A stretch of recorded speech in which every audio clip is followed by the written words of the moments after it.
দেশের বিভিন্ন জেলায় নানা কর্মসূচির মধ্য দিয়ে বাংলা ইশারা ভাষা দিবস উদযাপন করা হয়েছে।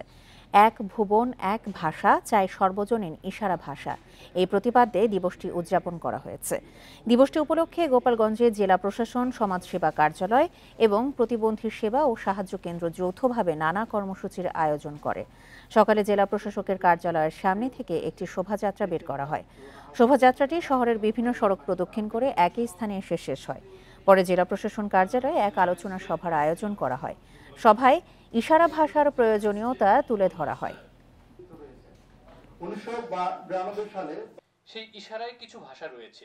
শ্রবণ ও ডাক্তার মোহাম্মদ আনিসুজ্জামান